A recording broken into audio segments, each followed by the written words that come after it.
Coach Koran Godwin here. I want to personally thank you for stopping by to learn more about this 80-20 video series and how it's going to help you get to the next level. For those of you who don't know me, I'm the all-time leading scorer at the University of North Florida, also a 2012 Hall of Fame inductee. I was the all-time single-season leading scorer of my high school, and just about any level or any team I played on, I was predominantly the main scorer. So what I want to do is share with you some of the secrets of how I got it done. And we're going to start with a mental DVD series. So the first DVD is called Mental Excellence and a High Basketball IQ. And in this DVD, what I want to teach you is what I used to do before the game, during the game, and after the game. I mean, we're talking everything from the locker room mindset and you being able to visualize the game, till practice habits, which you should be doing in practice before the game, to even get more playing time and get noticed by the coach. Also, during the game, I have a theory where I break things down into small pieces called the Godwin theory. As you see, the title of the DVD is 80-20. And that's with the belief system that the game is 80% mental, 20% physical. There's always a debate. Is it 90? Is it 10? Well, obviously athleticism has come a long way, and you can't stop that. But the fact remains, it's always going to be a mental game. Next DVD, we're talking about head-to-toe scoring. So we're starting right there in the paint. We're talking about our footwork, okay? We're talking about working our way out to the wing.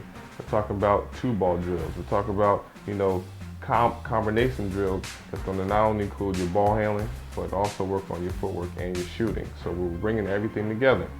Then we have a third DVD. The name of the third DVD is called Unstoppable. And this is when we really get into it.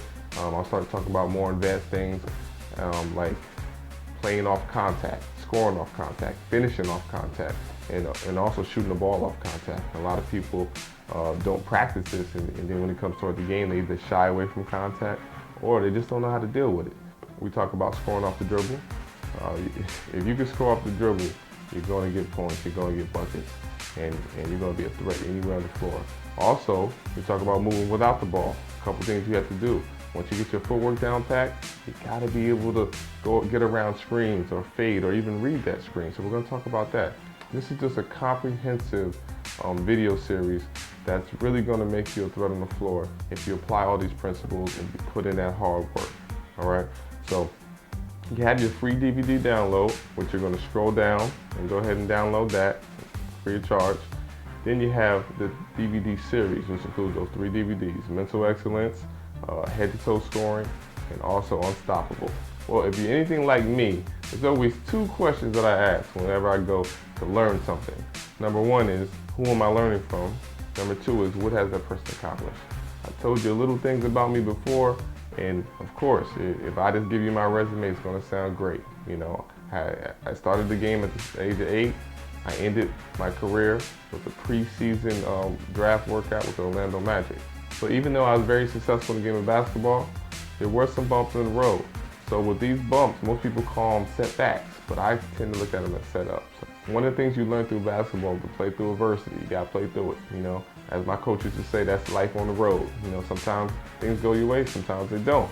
But from these bumps is where this DVD series came from. And this is where I realized that the game was 80% mental, 20% physical. So let's just go in. I want to tell you a little bit of my story and how I use adversity to overcome and get to the top. Junior year came, and back then, especially in the 90s, it was a time where you had to wait your turn. And, not too many freshmen and sophomores were just leaping seniors. That was kind of unheard of back then. Coach wanted to get guys scholarships, and rightfully so. People wanted the opportunity to play at the next level. So I had to wait my turn. And there were about 9 or I think about 8 or 9 seniors, and a couple of them, one point guard went Division II. You had a shooting guard that went Division II, also a small forward, slash forward that went Division I. So we had a whole lot of talent on that team, and though it was painful for me, knowing that I could be out there and I could be playing and I probably should be starting, in my mind, it was a lesson. I had to wait my turn. And in that first bump in the road, I learned about practice habits. I learned that even though the light isn't shining right now, and my opportunity hasn't come yet, I had to be prepared for this opportunity. So yeah, I was upset with my coach. I felt like I should be getting more playing time. I did play, just didn't start and get a lot of playing time. You know, I practiced like no other. I had the second team going, and a lot of times we beat the first team. So I learned that though it may not be your time yet, it's going to come, but you got to be prepared. So if you're prepared, the saying goes, you don't have to be ready. So I learned that. Senior year, it all paid off. I remember senior year, I led the county in scoring. I led the whole area in scoring. Central Jersey averaged 25 points a game, also double-figure rebounds, and on a very good team. We won the conference. We made it far. Sectional state championship. I mean, it was just one of those dream years where all that work and everything you worked for to that point just came to fruition. And all conference, all county, all state. I mean, just name the honor. I had it.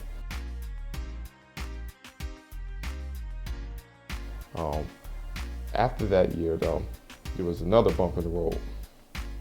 So after my senior year, you know, I have all these offers, Division I offers to go here and there, and I ended up going out to play a pickup game, and I ended up twisting my ankle. I thought it was a twist, but it actually was a cracked bone. So I ended up cracking my ankle. It was at that point that, you know, I thought I saw my dream slipping away. I didn't know at that time, but you know, I just had to let it heal, and that's what the doctor said. He said, it's on you if you want to play on it, but he said it's going to take a while for this thing to heal. So I ended up signing at the University of Buffalo freshman year, being that my ankle still wasn't healed, because whenever you have, you know, an injury on one ankle, you overcompensate for the other one, and you end up twisting both. So I was twisting my ankle left and right, and I really wasn't getting the strength and the exercise to even know what to do. I was just playing. Freshman year, I struggled a little bit as it pertained to that. Defensively, I really couldn't slide. I couldn't get in the positions I wanted to be. You know, my mind would say one thing, but my body would do another thing. And consequently, I didn't get as much playing time as I wanted. But that being said, I still had the scoring mentality, and I think I had the high for the year. I remember one cold night in Buffalo, we were playing a conference game against Central Michigan, and I came in the game off the bench, scored 12 points in about 5 minutes, ended up with a high of 26. And it just cemented, you know, I knew that mentally there was something going on. And because of this bump in the road, it really turned on that the game was 80% mental and 20% physical. Because at this point, I had lost my ability to dunk. I mean, I can barely dunk. So everything I did was under the rim. I'm talking about I had to come around screens. I had to look for open opportunities. Obviously, I had to have a quick release.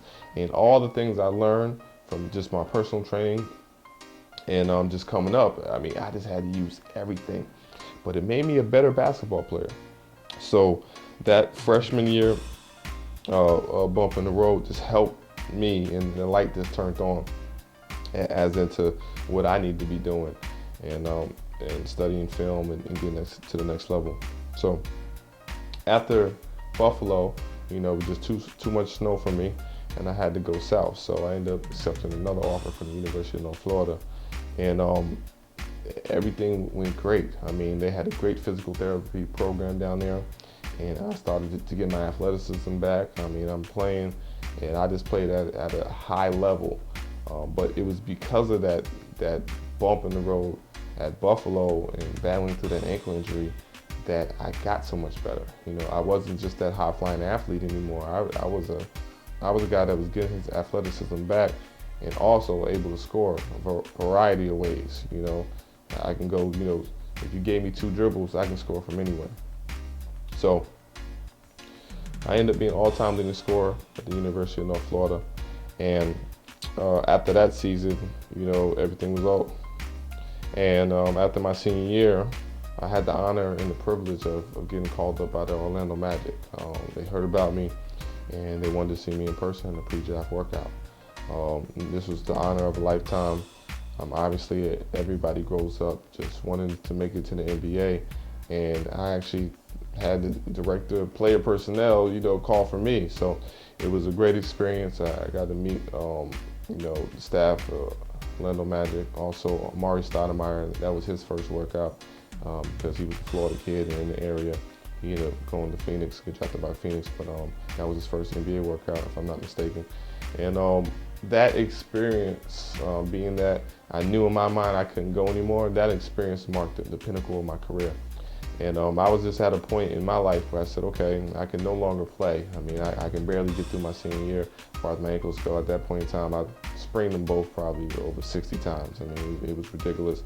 But I had all this information and knowledge. So the next thing to do was it was a natural progression to coach. So I decided to coach locally. I actually started coaching in college, University of North Florida. I also was head coach. I went down to Nice High School where Tim Tebow played, head basketball coach there. And ever since then, I've been coaching, training kids, and then also providing online content for kids out there that I can't see in person, that I need to get this information to. So that's the gist of the story. It's those bumps in the roads that allow me to become an 80-20 scorer and to know that the game is more mental than physical. So if you can grasp that and you can do some of the things that I'm trying to teach you, man, it's just going to take you to another place. I mean, my cousin used to always say, man, why you always smiling when you're playing, man? You smile too much. It's because I knew something that the other guys didn't know, and because of that knowledge, I was able to score anytime I wanted to. So those are the setbacks that end up being setups, and these are lessons that I'll never forget. So as you can see, things weren't always great. It ended great, and yes, I was successful in the game of basketball, but I had to get through adversity, but more importantly, I had to learn from adversity. So this is just a couple of things that I want to teach you personally. I want to be your personal trainer. Go ahead and hit that order button. I can't wait to hear your feedback. So after you finish the video series, go ahead and send me an email or a tweet, or you can hit me up on Facebook as well. Now, one more thing before we go. I'm throwing in a bonus, and that bonus is my book, Everyone Hates a Ball Hog, but They All Love a Score. This is a book that's been received by college coaches, high school coaches, players, all around the world. People just saying, coaches, thank you for writing this book. It helped me see the basketball in a different light. And what I want you to do is, some of you have read it already, but those of you who haven't read it already, I'm going to throw in the ebook. I want you to read that first. So before you watch the video series, I know you're pumped up, I know you're excited, but go ahead and read that book. Everyone Hates the Ball Hog, but They All Love a Score. I'm going to walk you through the different, I'm going to tweak a couple things in your mind that's going to turn on that scoring machine in you. And once you have that, everything will be much clearer. So I want to thank you for stopping by again. So go ahead and hit that order button. I look forward to hearing your testimonials. And as always, the formula remains the same. God first, work hard. See you at the top.